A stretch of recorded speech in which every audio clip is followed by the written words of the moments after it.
السلام علیکم ورحمۃ اللہ تعالی وبرکاتہ۔ حضرت لقمان حکیم کو ایک بار ان کے آقا نے ایک بکری دی اور کہا، اے لقمان، اس بکری کو ذبح کر کے اس میں دو سب سے اچھی چیزیں میرے پاس لے کر کے آؤ۔ اس بکری میں تمہارے نزدیک جو سب سے اچھی دو چیزیں ہیں وہ میرے پاس لے کر کے آؤ۔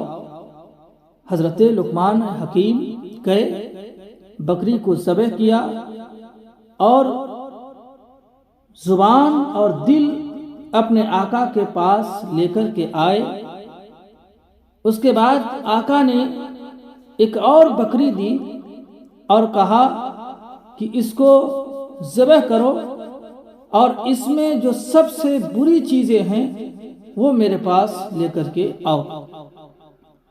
تو حضرت لقمان حکیم نے اس کو ذبح کیا، پھر وہی دل اور زبان اپنے آقا کے پاس لے کر کے آئے۔ تو آقا نے کہا، میں جو سب سے اچھی دو چیزیں لینے کے لیے کہا تو اس وقت بھی تم نے زبان اور دل لائے، اور جب سب سے بری دو چیزیں لانے کو کہا تو اس وقت بھی تم نے زبان اور دل ہی لے کر کے آئے۔ تو اس کا ماجرا کیا ہے؟ آخر اس کا سبب کیا ہے؟ تو حضرت لقمان حکیم نے کہا کہ اگر یہ دو چیزیں انسان کے اندر اچھی رہیں، حضرت لقمان حکیم نے کہا کہ اگر یہ دو چیزیں انسان کے اندر اچھی رہیں تو ان سے بہتر چیز اس کے اندر کچھ بھی نہیں ہے۔ اگر یہ دو چیزیں بری ہو جائیں، یعنی دل اور زبان، اگر یہ دو چیزیں بری ہو جائیں تو بدن کے اندر ان سے زیادہ بری چیز کوئی بھی نہیں۔ اور اس بات کی تائید حدیثوں میں بھی ملتی ہے۔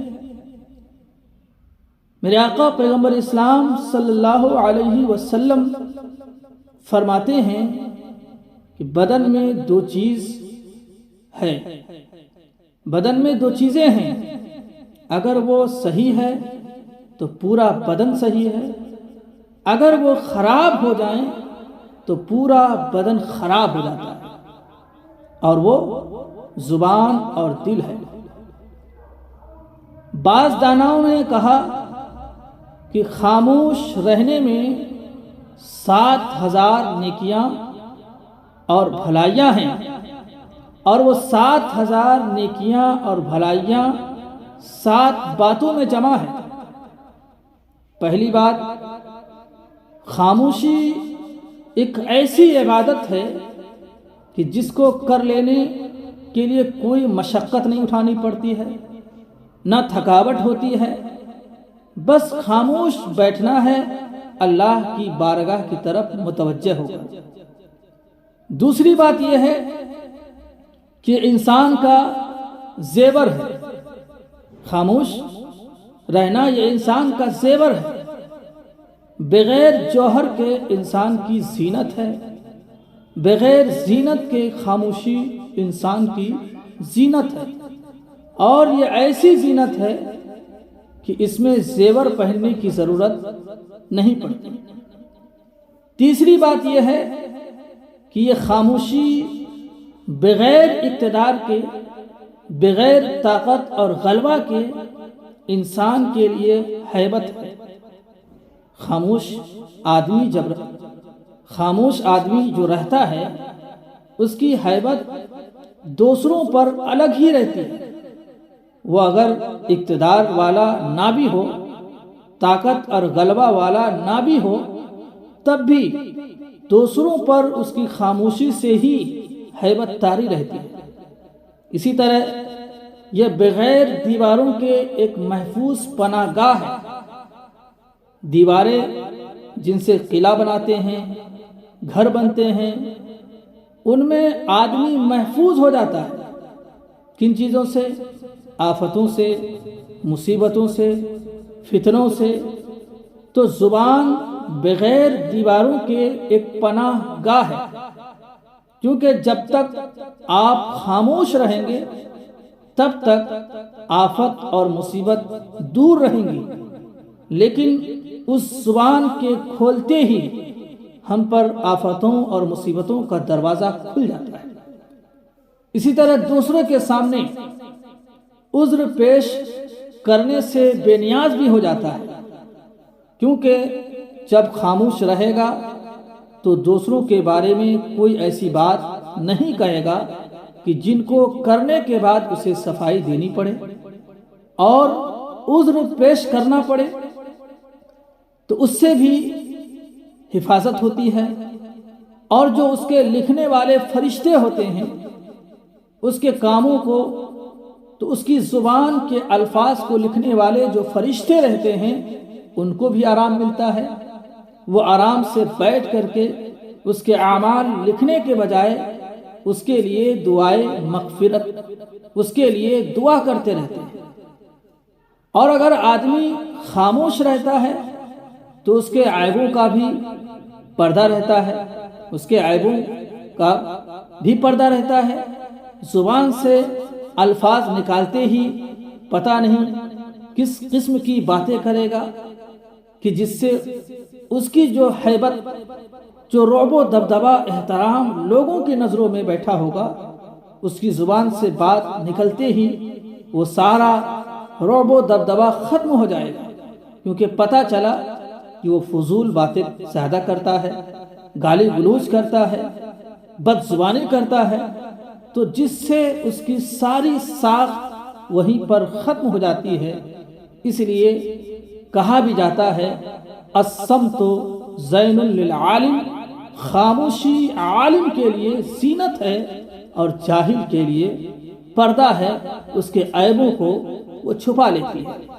اور میرے آقا پیغمبر اسلام صلی اللہ علیہ وسلم نے ارشاد فرمایا کہ جس نے دو چیز کی حفاظت کی ضمانت ہمیں دے دی، جس نے دو چیز کی حفاظت کی ضمانت ہمیں دے دی، میں اسے جنت میں لے جانے کی ضمانت دیتا ہوں، میں اسے جنت میں لے جانے کی ضمانت دیتا ہوں۔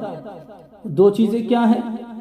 میرے آقا پیغمبر اسلام صلی اللہ علیہ وسلم فرماتے ہیں، ایک تو دو جبڑوں کے بیچ موجود جو زبان ہے اس کی حفاظت کرے، اور دوسرا وہ جو دو زانوں کے بیچ میں جو شرمگاہ ہے اس کی حفاظت کرے۔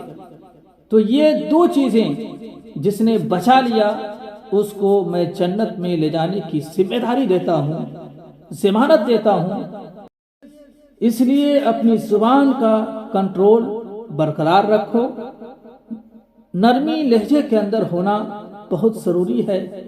نرم لہجہ حضور کے فرامین میں سے ہے۔ اور میرے آقا پیغمبر اسلام صلی اللہ علیہ وسلم کے بارے میں قرآن کہتا ہے فَبِمَا رَحْمَةٍ مِّنَ اللَّهِ لِنْتَ لَهُمْ وَلَوْ كُنْتَ فَظًّا غَلِيظَ الْقَلْبِ لَانفَضُّوا مِنْ حَوْلِكَ، کہ اللہ کی رحمت سے آپ لوگوں کے لیے نرم ہیں، اس لیے لوگ آپ کے ارد گرد لگے رہتے ہیں۔ وَلَوْ كُنْتَ فَظًّا غَلِيظَ الْقَلْبِ لَانفَضُّوا مِنْ حَوْلِكَ، اے رسول اگر آپ سخت دل ہو جائیں تو پھر یہ سب چھٹ جائیں گے، آپ سے دور ہو جائیں گے۔ تو آپ ذرا سوچیں، وہ رسول جو تمام رسولوں کے رسول ہوں، جو تمام نبیوں کے نبی ہوں، جن کی وجود کی وجہ سے ساری کائنات کو وجود بخشا ہو، اس رسول کے لیے جب کہا گیا کہ اگر آپ سخت ہو جائیں تو لوگ چھوڑ کر دور ہو جائیں گے، لوگ چھٹ جائیں گے، تو پھر ہمارے اور آپ کے لیے کس قدر لہجے کی پابندی ضروری ہے۔ اس لیے اپنے لہجے کو نرم کریں۔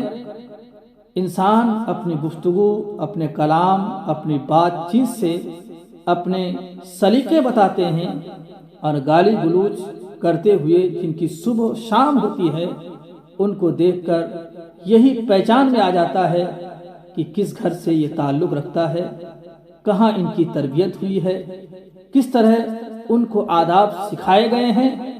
اس لیے اپنا لہجہ، اپنا کردار، اپنا اخلاق ہمیشہ برقرار رکھے۔ اللہ تعالیٰ کی بارگاہ میں دعا ہے مولا تعالیٰ ہم سب کو اپنی زبان اور اپنے دل کو اچھا رکھنے کی توفیق رفیق عطا فرمائے۔ السلام علیکم ورحمۃ اللہ وبرکاتہ۔